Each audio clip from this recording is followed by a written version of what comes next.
All right, let's talk some NASCAR DFS. I'm probably going to have to do this in two separate videos, one today, one tomorrow. I am very busy tomorrow, but I am still going to try to drop post qualifying picks, opinions, whatever you want to call it, out there. This is going to be an interesting week. These super speedway tracks are always extremely interesting. They're always extremely unpredictable. And it all started today with practice just being rained out. We only saw roughly 14 minutes, I think, of practice. It's so hard to look at 14 minutes and say, okay, yeah, this guy, this is a guy you want because he's running so good. We saw the Fords running with a lot of speed. One thing we definitely did see is we did see a lot of car types running together. So Fords running with Fords, Toyotas with Toyotas. I think you get the picture where I'm going here. So this is going to be one of those like rare situations where I'm not going to spend too much time digging into the practice data because 14 laps isn't going to, 14 minutes isn't going to tell you too much. In fact, I think something like maybe 10 or 11 drivers completed 10 lap. So there's only like 10 drivers that would have had 10 lap data. So it's just not, it's just not worth putting too much stock into. I think what you really want to look at here is guys who have seen success at this track or in these types of races in the past. So, I think you want to be looking towards guys like Clint Bowyer has a really strong history at these types of tracks. Denny Hamlin has been pretty good. Jamie McMurray, not so much recently, but 4 of his 7 Cup wins have been at restrictor plate tracks. That's something worth noting. I think you can look at, obviously like Joey Logano has done well on these tracks. And it's actually really interesting because if you look at Talladega, Joey Logano has 4 top 16s, and the remainder of his trips to Talladega have resulted in placements 25 or beyond, mostly due to accidents, things of that nature. With the speed that goes on here, accidents are very common.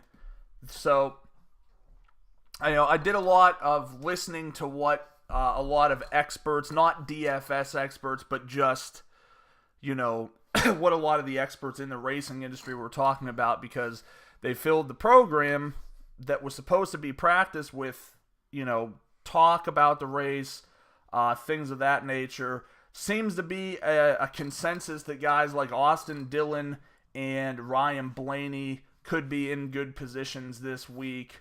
So, Chase Elliott is another one they talked about at length. 2 appearances here. He has a 12 and a 5. Restrictor plate history, pretty close to like that of Logano. He's got a 14, a 12, a 5, a 32, and a 37. So he's got that kind of wreck bug going on there as well. Kevin Harvick's stats stand out here tremendously. 7, 15, 15, 8, 9, 7, 12, 40, 11, 25. Or maybe 26. Yeah, 25. So, that's a really good run. We've seen Ryan Newman, 14, 28, 12, 7, 5, 18, 9, 32, 9, 36. That's a lot of good strings there. Like I said, Austin Dillon, a lot of top 15s. 5 out of 7 in the top 15, a 26 and a 35. Eric Almirola, value guy, actually pretty strong on these super speedways, including Daytona. 4, 8, 15, 27, 12, 16, 34. Allmendinger 310, 13, 14, 21, 36, 21. So there's some upside to them. Lord have mercy if I can't believe I'm saying things like this, but Cole Witt 18, 11, 18, 22, 25 on on super speedways, period. His running here at Talladega 18, 22, 13, 15, 21, 31. David Reagan won here in 2013. Now, it's very clear that his car has done something like this, because going back 24, 34, 30, 38, 30, 35, 6147. Clearly something went wrong there. But, you know, you could do a lot worse in terms of a punt option depending on where he starts. So, the way I'm looking at things, my overall strategy this week is basically hoping that something goes awry in inspections, and you get another situation where you have like 9 guys starting from the back who you know could probably get strong place differential points. Because let's think about it like this, okay? We've been running a lot of these short tracks. It feels like we've been on the Richmond, the Martinsville, the Bristols for quite a while now. And with those races, you're seeing 400 and 500 laps. So it makes sense to try to get your Dominator points through the laps led, right? Because the ovals are much, much shorter. In fact, they were showing a graphic where I think you could fit Martinsville, Bristol, and Richmond in Talladega's infield. So what that tells me is what's the benefit to running a guy who's, 1 through 6, let's say. Like, okay, a guy like Harvick maybe starts 4th, could definitely win it, but with so few points, because we got to remember it's only a quarter of a point for lap led versus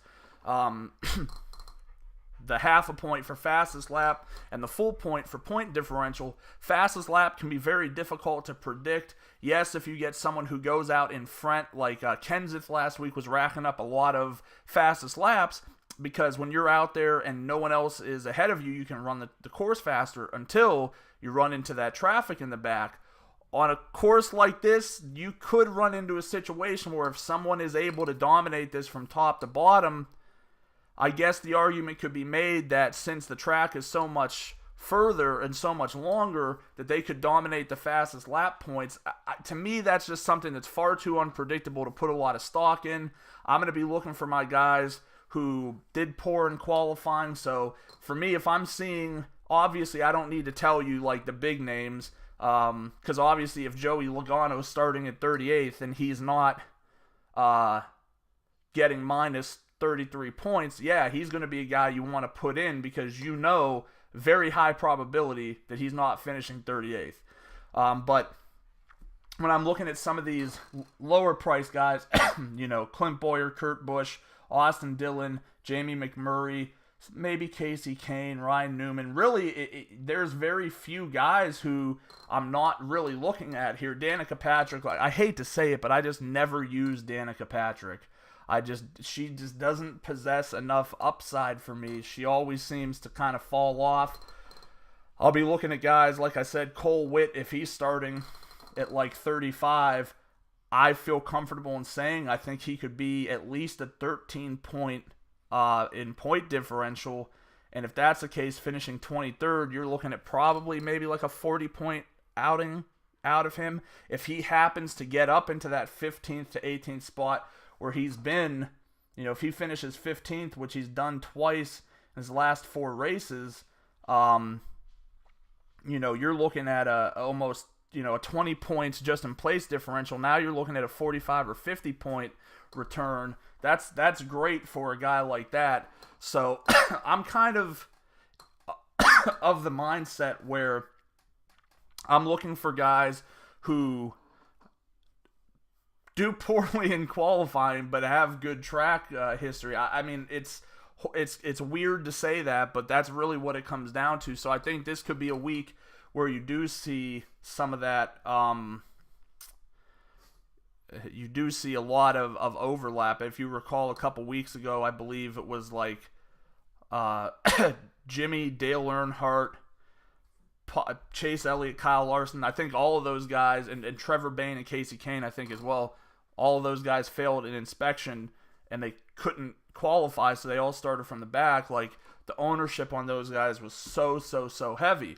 So along with that strategy, what I think you could do is you could, as much as I hate to say it, I just don't see this being a race where I really want to take a leader of the pack, quote unquote, because with the unpredictability of this track, and just the very little you have to gain from someone, and in NASCAR races, to lead from start to finish is basically not going to happen.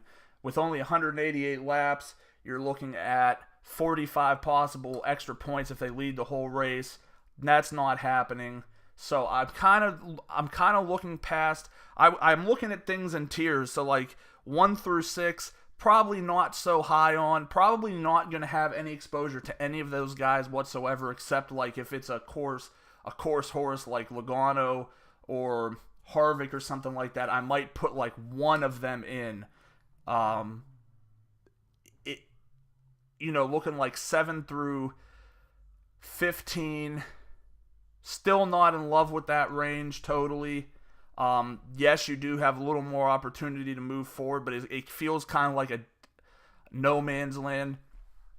The kind of tiers I'm really looking at are like 16 through 25, probably looking 30 plus back, weeding out the guys we know that just really aren't typical performers. Timmy Hill is already withdrawn from this race. It looks like if he, right now, if DJ Kennington posts the lowest total qualifying, he'll be eliminated. So one more driver will not be competing in this for sure. So yeah, more or less, that is what I am looking at, wanting to find where I think the best place differential picks are going to be at. I would expect very high ownership around that mentality because there's just nowhere else to go on a slate like this. I'll be back tomorrow. I'm going to drop the link to the premium package. Like I said in the basketball video earlier, you are going to have to sign up for this, but it doesn't ask for any future payment information. It's just a package available until next Tuesday that you can use. I'm having problems with one page. I'm not quite sure what is going on with it, and admittedly, I don't really understand this plugin too much. All of the other pages seem to work, so just bear with me as I try to kind of move through this. I'll be back tomorrow, hopefully afternoon, drop a video about the actual qualifying, really try to solidify what direction we want to go, and I hope this was some help. I know it was a lot of rambling, but this is more of a theory video. This is more of a practice sucked. There's nothing we could really glean from it. Also, I hate when practice comes before qualifying because you want to run, the whole setup of practice is just more, it tells more of a story after the actual qualifying has taken place. So thanks for listening, and I'll be back with more NASCAR DFS thoughts tomorrow.